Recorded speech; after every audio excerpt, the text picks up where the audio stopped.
ಶ್ರೀ ಗಣಪತಿ ಶಾರದಾ ಗುರುಭ್ಯೋ ನಮಃ. ಚರಿತಂ ರಘುನಾಥಸ್ಯ ಶತಕೋಟಿ ಪ್ರವಿಸ್ತರಂ ಏಕೈಕಮಕ್ಷರಂ ಪುಂಸಾಂ ಮಹಾಪಾತಕನಾಶನಂ. Welcome to all for this session on Sri Rama Manasa. In the previous part, we saw Sri Rama and Lakshmana arrived at Mithila following Sage Vishwamitra. King Janaka, on hearing the arrival of Sage Vishwamitra, came along with Sage Shatananda to receive him, and he lodged him in a great palace. King Janaka was delighted on seeing the great brothers of Ikshvaku dynasty, Rama and Lakshmana. Having dined with the Sikhs and rested a while, Lord Sri Rama, the jewel of Raghu's race, sat down by his brother's side. A quarter of day was still remained. Lakshmana felt in his heart a great longing to go and see Janaka's capital.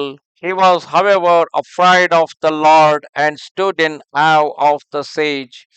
Therefore, he did not openly declare it and smiled within himself. Sri Rama understood what was passing in his younger brother's mind, and his heart overflowed with a kindly feeling for his devotee. Taking leave of his preceptor to speak, he smilingly spoke with much diffidence in most polite terms.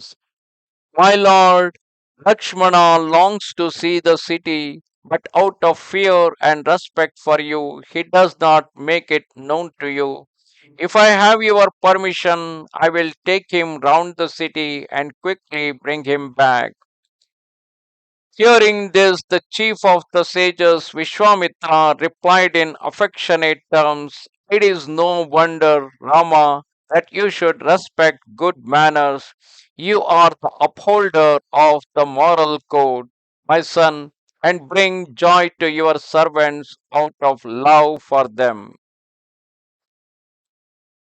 Go, blissful pair of brothers, and having seen the city come back, bless the eyes of all by showing them your charming countenance. Saluting the lotus feet of the sage, the two brothers, the delight of the eyes of the whole world, departed. Beholding the exquisite beauty of the two brothers, groups of boys followed them, their eyes and mind being enamored of it. Clad in yellow garments, they had a quiver fastened at their back, with cloth of the same color wrapped round their waist. Their hands were adorned with a graceful bow and arrow, respectively. Beautiful pair, one of whom was dark and the other fair, had streaks of red and white sandalwood paste painted on their body so as to match the complexion, with a neck as well built as the lion's and long arms. They had on their bosom an exquisite string of pearls obtained from the forehead of elephants. Their lovely eyes resembled the red lotus, and the moon-like face relieved the threefold agony. Their ears were adorned with pendants of gold, which stole, as it were, the heart of those who looked on them. They cast a bewitching glance and had a pair of arched and shapely eyebrows. The lines of the sectarian mark on the forehead looked as if beauty had been sealed there. Their beautiful head was covered with a charming rectangular cap and dark curly locks. The two brothers were lovely from head to foot. The beauty of every limb was as it should be. When the citizens received the news that the two princes had come to see the town, they all left their business and ran out of their homes as if paupers were out to grab the valuable property. Beholding the natural grace of two brothers, they were glad at heart and attained the consummation of their eyes. looking to the air holes of their houses, young ladies lovingly scanned Sri Rama's beauty. They fondly spoke to one another in the following words: "O friend, he has surpassed in beauty millions of cupids. Nowhere among gods, men, demons, nagas, or sages do we hear of such beauty. God Vishnu is endowed with four arms, Brahma has four faces, while Shiva, the slayer of Tripura, has a frightful garb and five faces. O friend, there is no other god who could stand comparison with his beauty." The two lads, one dark and the other fair, are yet of tender age and are repositories of beauty and abodes of bliss. Millions and hundreds of millions of cupids are worth sacrificing to each one of their limbs. Tell me what embodied being is there that would be charmed to see such beauty. One of them lovingly said in gentle tones, "Here, my dear, what I have been told. These two lads, a beautiful pair of signet, as it were, are sons of King Dasharatha. They are the protectors of Kaushika's sacrifice and have slain demons in the field of battle. He who has a swarthy form and has charming lotus-like eyes, and who has quelled the pride of Maricha and Subahu, wielding a bow and shaft in his hands, is Kausalya's son, Rama by name, the very fountain of bliss. The fair youth in gallant attire who is closely following Sri Rama, a bow and arrow in hand, is the latter's younger brother and is named Lakshmana. He is the uh, son of Sumitra, as you may be knowing. Having accomplished the object of Brahmana Vishwamitra and redeeming the sage's wife Ahalya on the way, the two brothers have come here to witness the bow sacrifice. All the ladies were delighted on hearing this. Beholding Sri Rama's beauty, someone said, "Here is a bridegroom worthy of Princess Janaki. If the king does not see if the king does but see him, friend, I'm sure he will abandon his vow and insist upon their marriage," said another. "The king has come to know about them and has received them as well as the sage with all honor. But the king, my dear, refuses to give up his vow and, as fate would have it, persists in his folly." Yet another said, "The providence is good, and as we are told, gives every man his due. Then Janaki is sure to have him as her bridegroom. About this, my dear, there can be no doubt. If such a union is brought about by Providence, everyone will have realized one's object. My impatient friend is augmented by the thought that this alliance will impel him to visit this place again and again.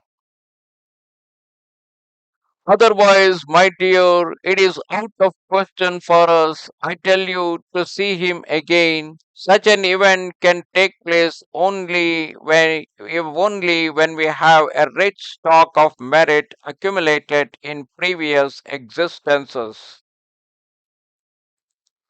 Someone else said, "Friend, you have spoken well. This union will be conducive to the best interests of all." Still another said, "Shankara's bow is hard to bend, while this swarthy lad is of delicate frame. Everything, my dear, is out of place." Hearing this, another said in a soft voice, "Friend, With regard to this lad, I have heard some people say that though small in appearance, he wields a great power. Touched by the dust of his lotus feet, Ahalya, who had perpetrated a great sin, attained salvation. He will therefore surely break Shiva's bow. One should never commit the mistake of giving up this faith. The same Creator who fashioned Sita with great skill has preordained for her this dark complexioned bridegroom. Everyone was pleased to hear the words of this lady and softly exclaimed, Amen. In their gladness of heart, troops of fair-faced, bright-eyed dames rained flowers on the princess. Wherever the two brothers went, there was supreme joy. Two brothers reached the eastern quarter of the city where the arena for the bow sacrifice had been got ready. In the midst of the beautiful and spacious paved area, a spotless altar was richly adorned. On the four sides of this altar were erected, elevated, and broad seats of gold to be accompanied by the princess. Not far behind and surrounding them on all sides shone another circular tier of raised seats, which was of somewhat greater height and beautiful in every way, and where the people of the city might come and take their seat. Close to these were constructed spacious and beautiful galleries of glistening white painted in diverse colors, where ladies might view the spectacle seated in their appropriate places according to their family rank. The children of the town politely showed the Lord all the preparations, speaking to him in gentle words. Thus, finding an occasion for touching their charming limbs, all the children were overwhelmed with love, experienced a thrill all over their body, and their heart overflowed with joy on seeing the two brothers again and again.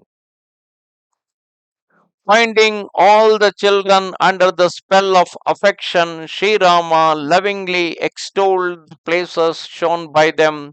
All of them would call the two brothers wherever they pleased, and the two brothers went to them out of loving kindness. Sri Rama showed to his younger brother the arrangements that had been made there, speaking to him in soft, sweet, and agreeable words. He, in obedience to those feared Maya, brings forth multitudes of universes in the quarter of a second. The same gracious Lord, conquered by devotion, looks with amazement on the arena for the bow sacrifice. Having seen the whole show, the two brothers return to their Guru, but the thought of their being late disturbed their mind. The Lord, whose sublimity inspires terror into terror itself, thus manifests the glory of devotion. With many kind and courteous phrases, they took leave of the youngsters, much against the latter's will. Meekly and most submissively, with a mingled feeling of awe and love, the two brothers bowed their head at the lotus feet of the preceptor Vishwamitra and sat down with his permission. At the approach of the night, the sage Vishwamitra gave the word, and all performed their evening devotions. And while the sage recited old legends and narratives, two watches of the beautiful night passed.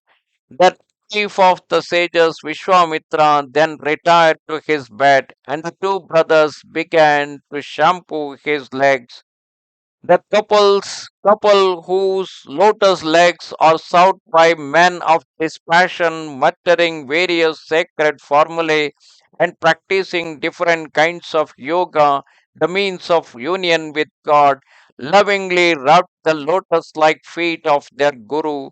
conquered as it were by his love.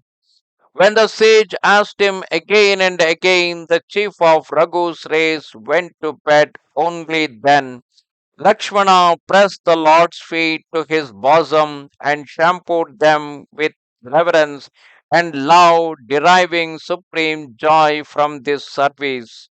It was only when the Lord repeatedly said, "Retire now, my brother," that he laid himself down, cherishing his brother's lotus feet in his heart. Towards the close of night, at the levy of cock, got up Lakshmana, the Lord of the universe, and the all-wise Sri Rama also woke before his preceptor. Thus Rama and Lakshmana spent their time at Mithila waiting for the sacrifice of the bow. Namaste Sharada Devi Kashmira Puravasini Twamaham Prarthaye Nityam Vidya Danancha Dehime. Goodbye. Shri Ramchandra कृपाल भज मन हरण भव भय दारुणम् श्रीरामचन्द्र कृपाल भज मन हरण भव भय दारुणम् श्रीराम श्रीराम श्रीराम श्रीराम श्रीराम श्रीराम